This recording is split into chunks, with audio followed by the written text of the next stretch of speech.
We want this one, Daddy. The twins insisted, as the town whispered the widow was too wide to wed. Clara Whitmore was sent away twice. First by her parents who called her a burden. Then by a town that blamed her for her husband's death. At 23 she was put on a train as a mail-order bride, her last chance at survival. But when she stepped off at Willow Creek Station, the whispers began. Too wide to wed, they sneered. She'll never find a man. Then two small voices cut through the cruelty. We want this one, Daddy. Now let's dive into the story and find out what happened. Next. Willow Creek, Wyoming Territory, spring 1889. The noon sun hung low and hazy over the tiny frontier town of Willow Creek.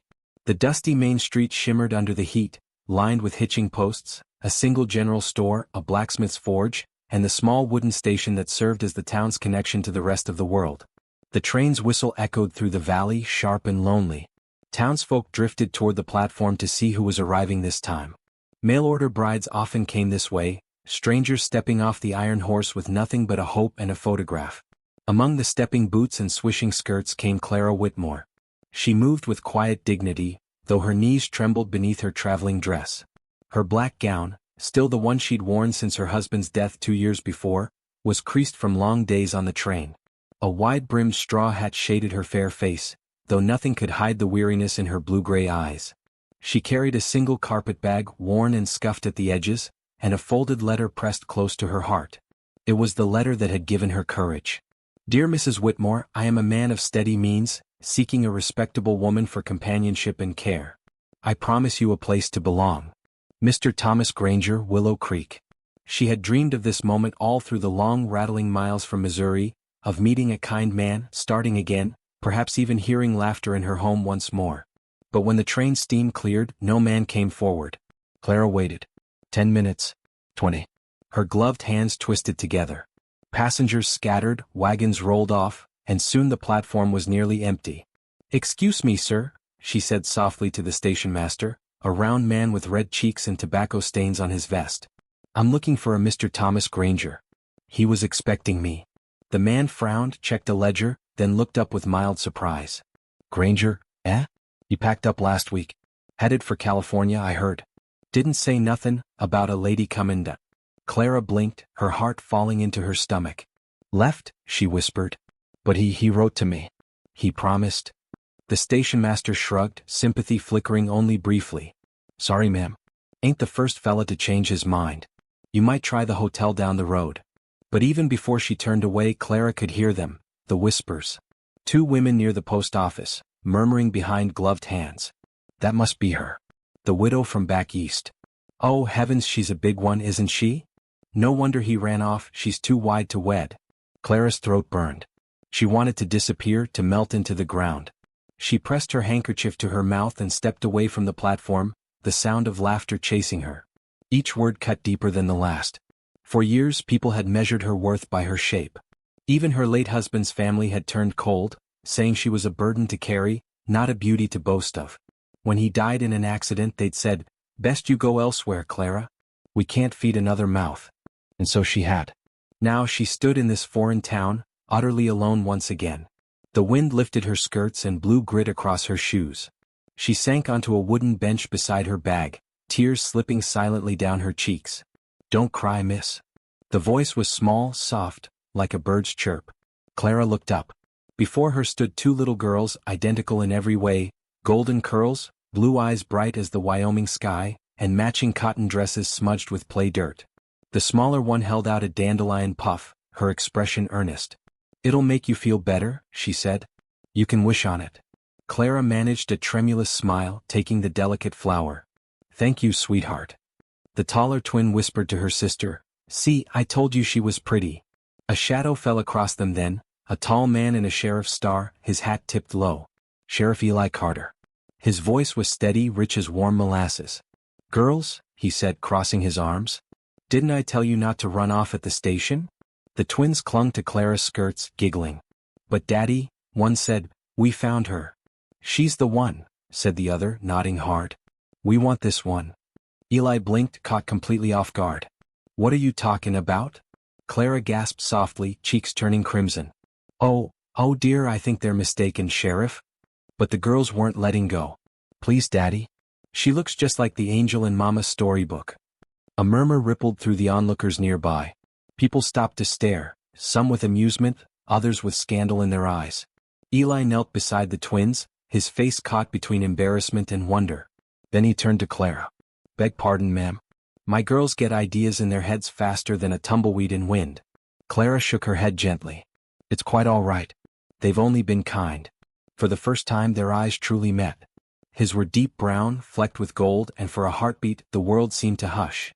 There was no judgment there, no mockery, no laughter, only quiet curiosity. Something inside her stirred, something she hadn't felt in years, seen. Eli cleared his throat, stood and tipped his hat. "Name's Carter. Sheriff Carter. You new in town?" "Yes," she said softly. "Clara Whitmore. I was to be met here by a Mr. Granger." The sheriff frowned, his jaw tightening. "Granger? That fool sold his place and ran west. Guess you got left high and dry." Clara tried to smile but it faltered. "Seems I did."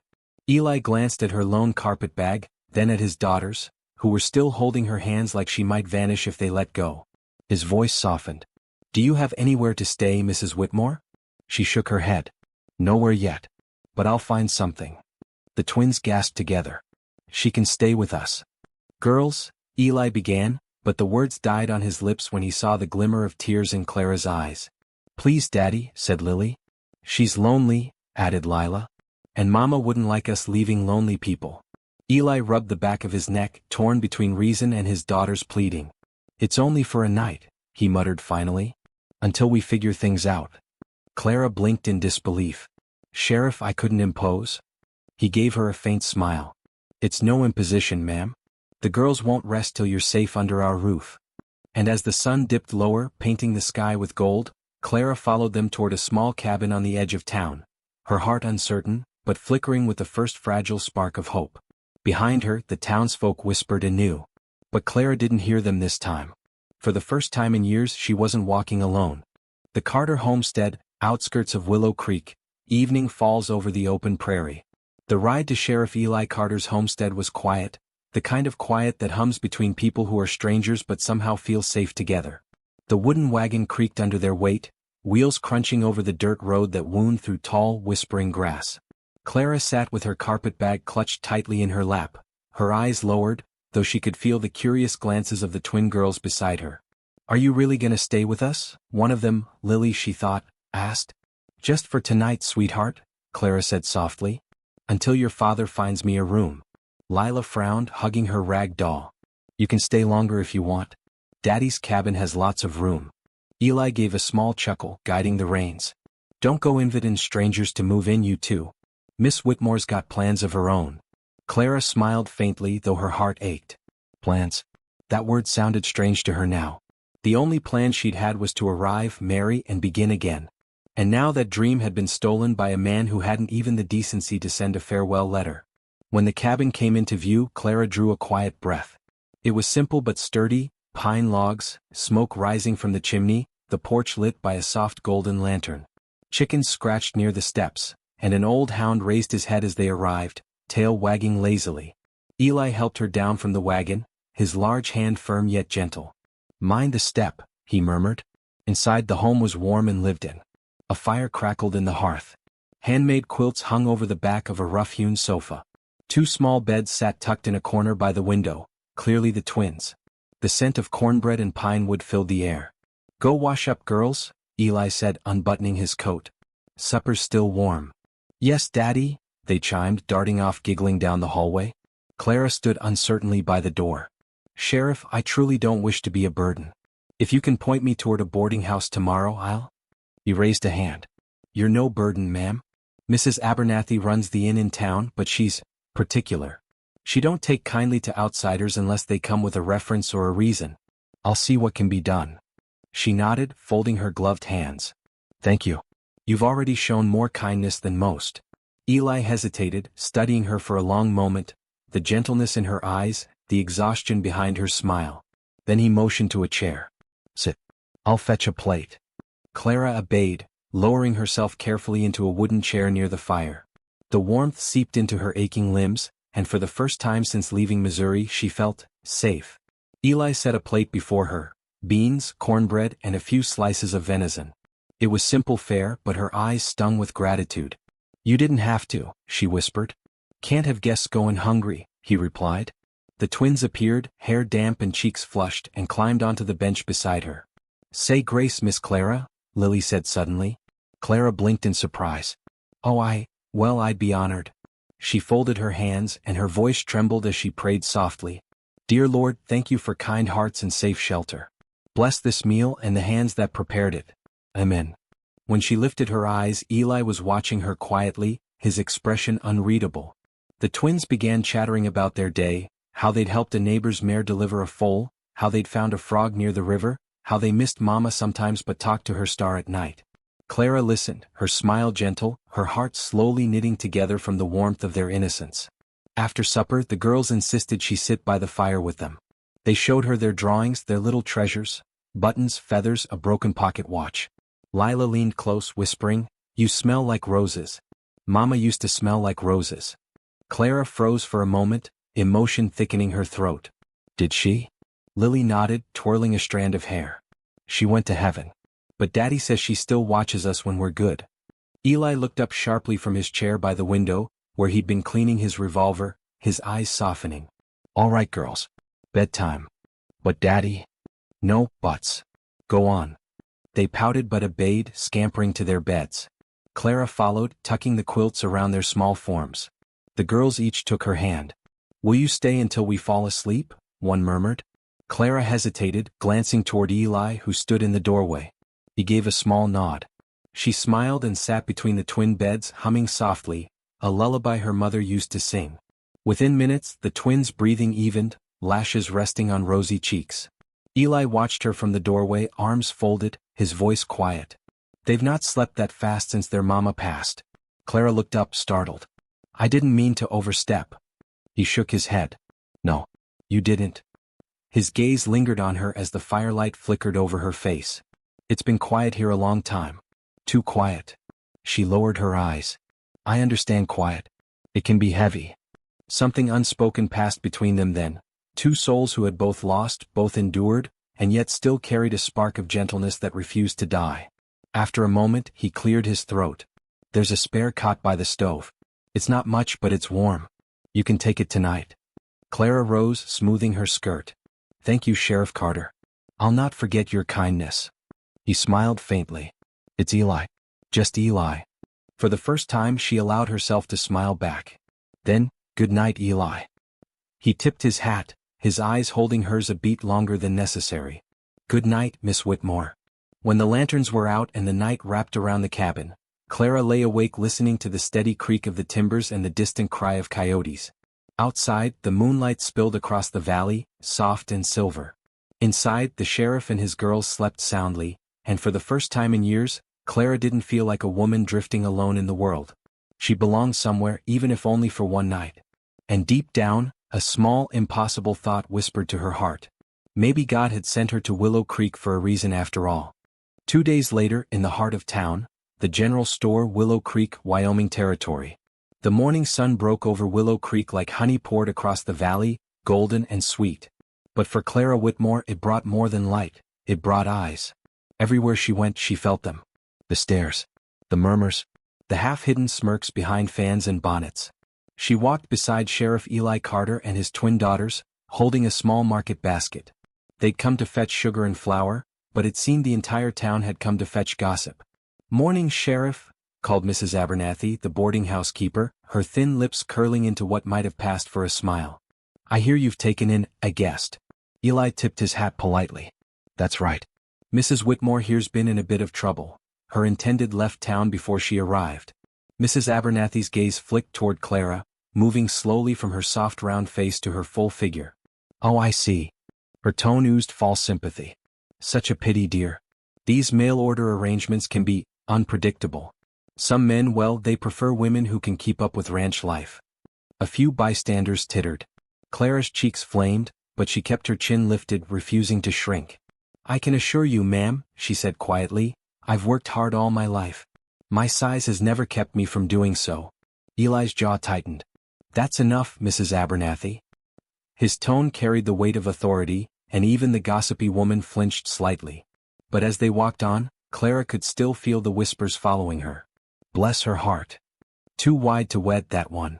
Sheriff's pitying her, I reckon. The words chased her like shadows. Later that day, Clara sat on the porch of the Carter homestead, shelling peas with the twins. The girls chattered away, blissfully unaware of cruelty, their laughter a balm to her heart. Miss Clara, you know what? Said Lily, squinting against the sunlight.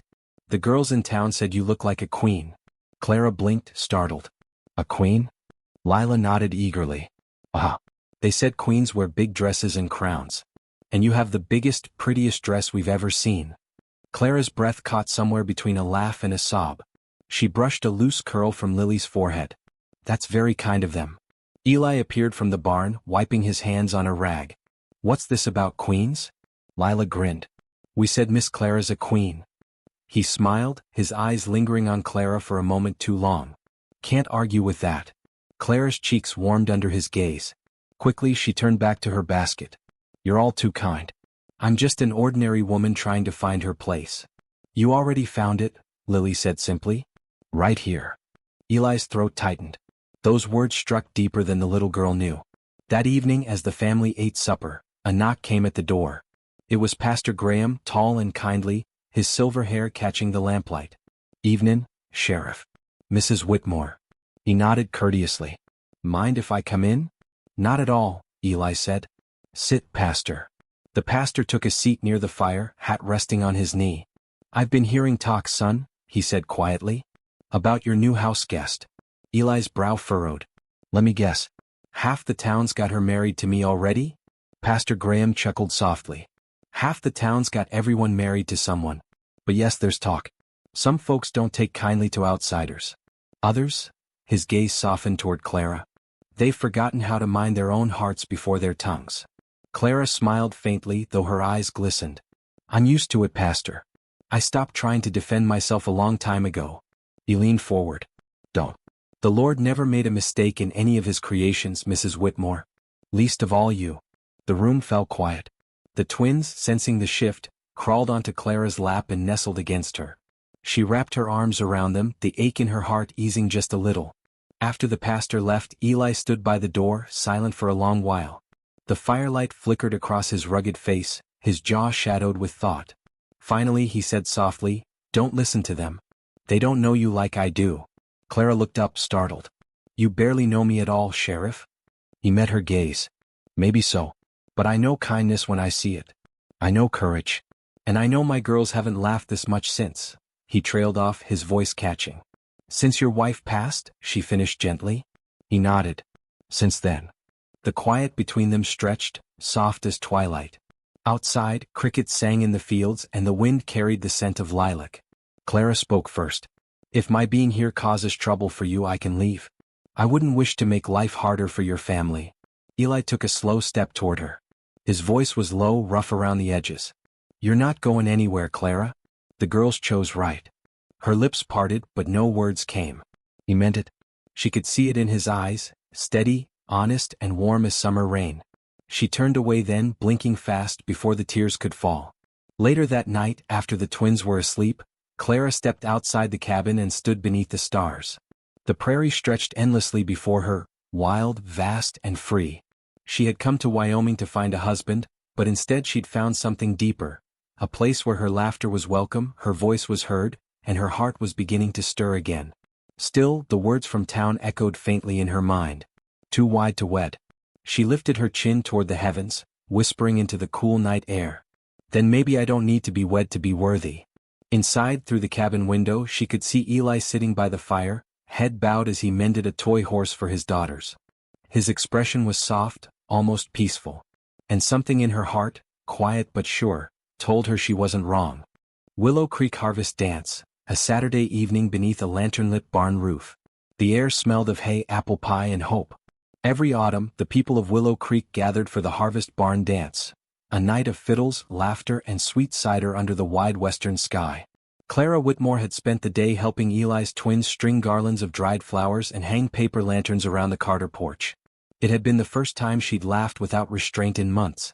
But as the sun dipped behind the hills and the sound of distant music carried on the wind, her nerves began to stir. You'll come with us, won't you, Miss Clara? Lily asked, her small hands clasped in pleading. Please? Lila added. You can wear Mama's dress. Daddy said it's okay. Clara froze. Your Mama's dress? Eli, standing in the doorway, nodded slowly. It's been hanging in the wardrobe for years. The girls want you to have it for tonight. I think she'd like that. Clara's heart twisted. I couldn't possibly. Clara, Eli said gently, you've done more for us these past weeks than I can rightly say. Let 'em have their way. It's just a dress. She wanted to argue, but the look in his eyes stopped her. It wasn't just a dress. It was trust. Acceptance.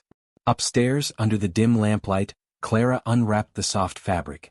The gown was cream-colored muslin, with lace along the neckline and ribbons faded from time. It fit snugly at the waist, her curves filling it differently than its previous owners, but as she looked at herself in the small mirror, she barely recognized the woman staring back.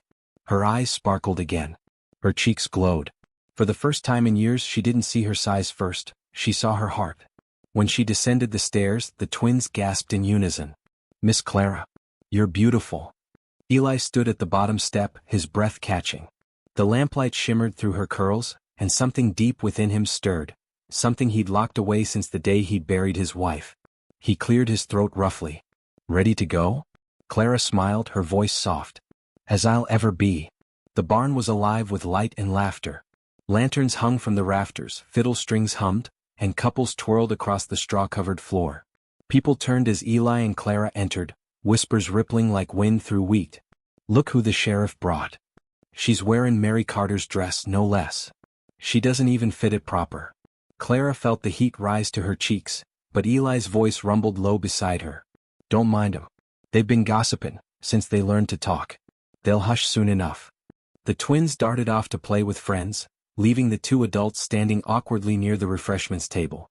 Clara busied herself with a cup of cider, her fingers trembling slightly. It's been a while since I've been to a dance, she murmured. Eli smiled faintly. Same here. When the band struck up a slower tune, the fiddler bow gliding soft and sweet, Eli turned toward her. May I have this dance, Mrs. Whitmore? Her breath caught. Sheriff, I'm not much of a dancer. Neither am I, he said. But maybe we can make do together. Something in his tone, steady, kind, sure, made her heart flutter. Slowly she placed her hand in his. His hand was rough, warm, steady. As he led her onto the floor, the whispers faded into the background. The music filled the space between them, gentle and slow, as if the world itself had paused to breathe. They moved together, clumsy at first, then perfectly in step. Eli's palm rested lightly at her waist, and she could feel the strength of him, the quiet safety he carried. You know, he said softly, the girls were right about you. Clara looked up, startled. Oh. They said you were an angel, he murmured, his thumb brushing the edge of her glove. I reckon they weren't far off. Her breath trembled. You're kind to say so. I'm just honest. They danced in silence for a moment, eyes locked, the glow of lanterns flickering across their faces. Around them, laughter and music swirled, but it all felt distant, like the rest of the world had faded away. When the song ended, neither moved right away. Eli's hand lingered in hers, his expression unreadable. Then from across the barn one of the twins squealed, Daddy. Miss Clara danced like an angel. The crowd chuckled. Clara blushed, but Eli only smiled. She sure did, sweetheart. He turned back to Clara, his voice low and sure. You belong here, Clara. With us. She swallowed hard, emotion swelling in her chest. You don't mean that. I do. Something deep within her, a place long buried under grief and rejection, came alive again. For the first time in years she felt seen not as a burden but as a woman. Later that night, when the lanterns dimmed and families began to drift home, Clara stood outside the barn alone, the chill night air brushing her skin. The stars glimmered above the wide Wyoming plain, endless and bright. Eli stepped up beside her, silent for a moment before speaking. Town'll talk about tonight, he said. Clara sighed softly. They always do. He looked down at her, a faint smile tugging at his lips. Let him. Folks talk when they're jealous of something they don't understand. She glanced up, meeting his gaze. And what's that? He took off his hat, his voice low and certain. Peace. Family. A good woman who makes a house feel like home again. Clara's heart beat so fast it almost hurt. She looked away before he could see the tears glistening in her eyes. The twins' laughter echoed in the distance as they ran to catch fireflies, their jars glowing like tiny lanterns. Eli chuckled softly, then offered his arm. "Come on, Clara. Let's take the girls home." She slipped her hand through his arm, warmth spreading through her. As they walked into the starlit night, she thought, maybe the whispers were never meant to break her. Maybe they were just the noise before the music began. A crisp autumn afternoon in Willow Creek. The town whispers have quieted, but Clara's past is about to find her again. The morning after the barn dance was golden and bright. Sunlight spilled across the Carter Ranch, warming the frost-tipped fields. The twins chased each other through the yard, ribbons flying in their hair, while Clara stood by the porch, a basket of clean laundry pressed to her hip. She could still feel the echo of Eli's hand on her waist from the night before, still hear his voice telling her she belonged. Every time she thought of it, a shy smile tugged at her lips. "Miss Clara?" Lily called from the fence. "You're smilin' again?" Clara laughed, shaking her head. "Well, maybe it's about time someone around here did." Inside, Eli's deep voice called out, "Don't run too far, girls. Breakfast'll be gone, for you get back." Clara's heart swelled as she looked toward the house. It had become home in ways she'd never imagined, warm, alive, filled with laughter instead of judgment. But peace in the West was fragile. And that afternoon, the past came rolling into town on a dust-covered wagon. Eli was at the general store, trading flour and feed, when the man arrived, Mr. Charles Granger, dressed sharp as a snake in Sunday clothes. He stepped down from his wagon, polished boots gleaming, eyes scanning the town like he owned it. The shopkeeper, old Mr. Hensley, looked up from behind the counter. "Back again, Mr. Granger?" "Just passin' through," Granger said, his smile tight. "Lookin' for someone, actually. A widow by the name of Clara Whitmore." The name fell heavy in the air. Eli froze. His jaw clenched, every muscle in his body going still. "Why?" he asked quietly. Granger turned, sizing him up. "You the sheriff?" Eli nodded once. "Well then, Sheriff," Granger said, tugging off his gloves with deliberate slowness, "you might say the lady owes me. She left back east without settlin' her husband's debts. I aim to see that she does." Eli's eyes darkened. "You here to collect money or trouble?" Granger smirked. "Sometimes they come hand in hand." Eli took a slow step forward. "She's under my roof. And you'll treat her name with respect while you're in my town." Granger raised his hands in mock surrender. Now, no need to get riled. Just business, Sheriff. You can't hide a debtor forever." "She's not hidin'," Eli said coldly. "She's startin' over. You'd best let her." But Granger only smiled, his eyes gleaming with mean delight. "We'll see about that." That evening, as the sun dipped behind the cottonwoods, Clara was hanging the last of the laundry when she heard the crunch of wheels on gravel. She looked up and froze. "Afternoon, Mrs. Whitmore," Granger said, tipping his hat with mock politeness. Her breath caught. Her heart turned to ice. "Mr. Granger. It's been a long while, hasn't it?" His tone was smooth, but his eyes were sharp. "You left Charleston in a hurry. Didn't even say goodbye." She swallowed hard. "There was nothing left for me there. My husband is gone, and the debts were never mine." He took a step closer, his shadow falling across her. "Oh, but that's where you're wrong. You were his wife. The law says you carry what he owed. And I'm not the kind to forget what's due." Clara backed toward the porch, fear creeping into her voice. "You can't do this. I have nothing." The door creaked open. Eli stepped out, calm but dangerous, his hand resting near his holster. "Is this man both airin' you, Clara?" Granger smiled thinly. "Just a friendly visit." "Then you can make it a short one," Eli said. "She's not payin' you a cent." Granger's gaze flicked between them and a sly grin curved his lips. Well. Looks like the good sheriff's gone soft for the widow. That'll make this real interesting." Eli's voice dropped to a low rumble. "You best be on your way, Granger. Before my patience runs out." The man tipped his hat and backed away, his smirk never faltering. "Oh, I'll be back, Sheriff. Folks like her never stay lucky long." As the wagon rolled away, dust rising behind it, Clara's knees nearly gave out. Eli was beside her in a heartbeat, steadying her. "Easy now," he murmured. She looked up at him, tears glistening in her eyes. "You shouldn't have done that. He'll only make trouble." Eli's jaw tightened. "He'll find trouble if he comes back here again." Clara shook her head. "You don't understand. He was the one who spread the lies about me back east. Said I'd run off with the insurance money after Henry died. I lost everything because of him." Eli's face darkened. "Then it's past time someone stood up to him." She looked at him, her voice trembling. Why would you risk that? For me? Eli's eyes softened, his thumb brushing away a tear from her cheek. Because you're worth protectin', Clara? And because my girls were right, you do belong here. She tried to speak, but no words came. His hand lingered a heartbeat longer before he stepped back, the air between them charged with something unspoken and deep. Inside, the twins' laughter floated through the doorway, innocent and bright. Eli glanced toward the sound, then back at her. Come inside, he said gently. You're safe here. As Clara followed him in, she couldn't help but look once more toward the road, where the dust still hung in the fading light. Granger was gone, but not far enough. And for the first time since arriving in Willow Creek, Clara feared that her chance at peace and love might be stolen before it truly began. Late autumn in Willow Creek, the air grows colder and danger creeps closer to Clara's doorstep. For a few precious days after Granger's visit, peace seemed to return to the Carter Ranch. The twins laughed, Clara hummed as she baked pies for the harvest fair, and Eli pretended not to notice how often his eyes found her across the room. But under that peace, unease lingered, like thunder behind distant mountains. Eli had seen men like Charles Granger before, all charm and poison. The kind who smiled as they schemed. He knew Granger wasn't done. A sheriff torn between duty and heart. One chilly morning Eli rode into town early. The streets were quiet, a thin frost covering the troughs and hitch posts. He stepped into the telegraph office to send a wire east, to check the truth behind Granger's claims.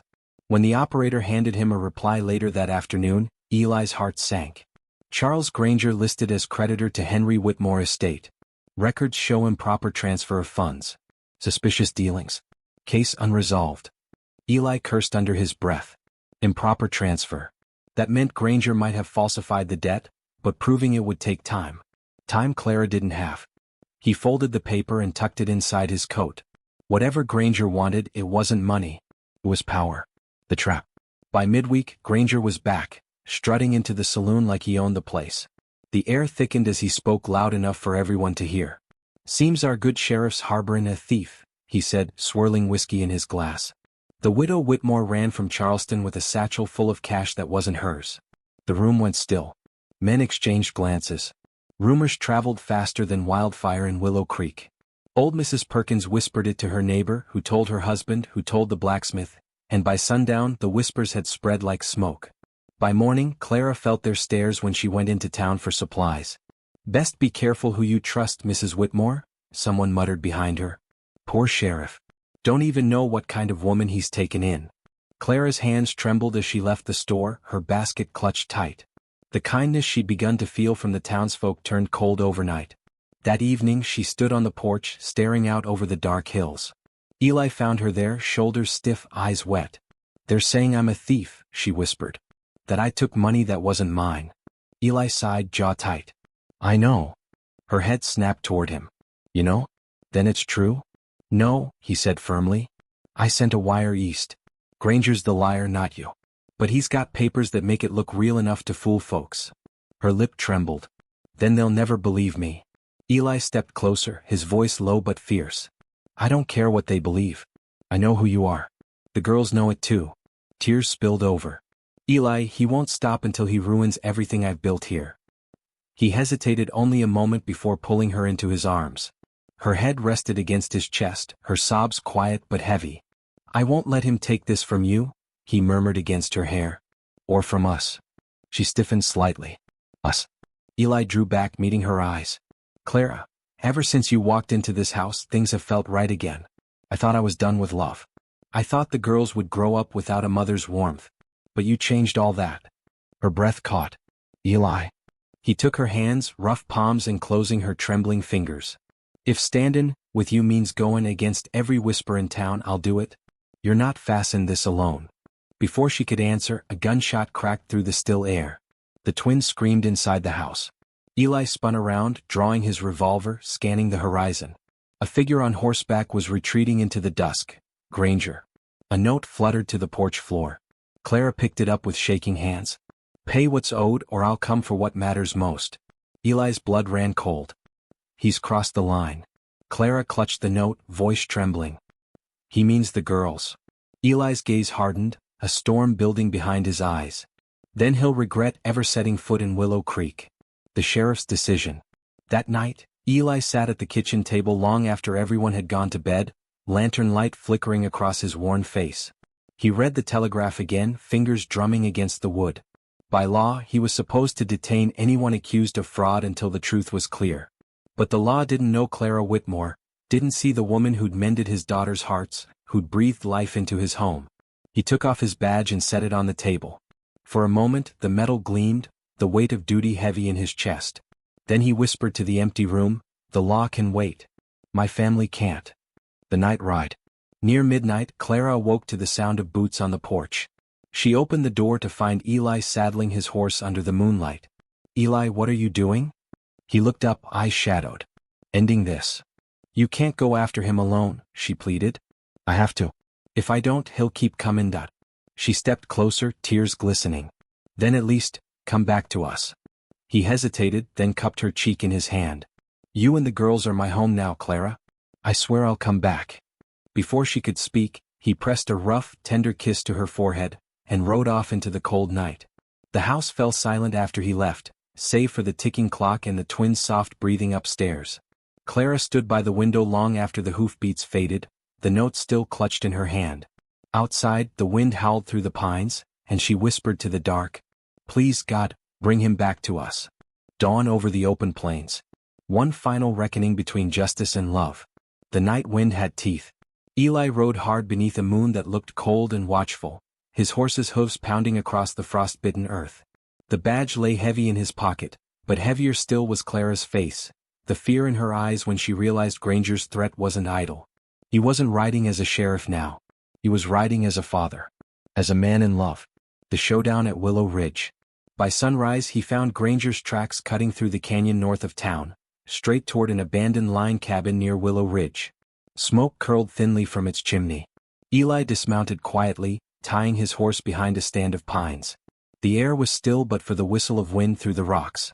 Inside, Granger was pouring coffee, humming to himself. His pistol lay within arm's reach on the table. Eli stepped into the doorway. "You've got something that don't belong to you." Granger froze, then turned slowly, his grin sharp as glass. Well, the lawman himself. "Come to play hero for the widow, have you?" Eli's voice was low and steady.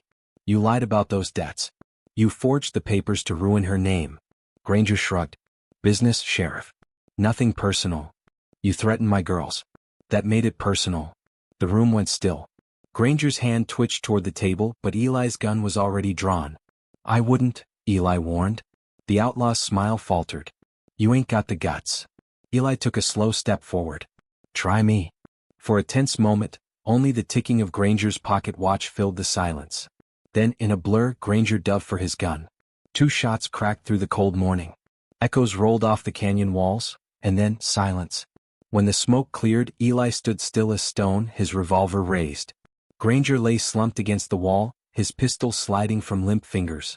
Eli holstered his gun with a heavy breath. "You should have stayed gone." A sheriff returns home. Hours later, Eli rode back into Willow Creek. The sun was rising, gold spilling over the hills. He was dusty, tired, but alive. Clara was waiting on the porch, wrapped in a shawl, her eyes red from a sleepless night. When she saw him crest the hill, her hand flew to her mouth. He dismounted and barely had time to take a breath before she was running toward him. "Eli." He caught her as she threw herself into his arms.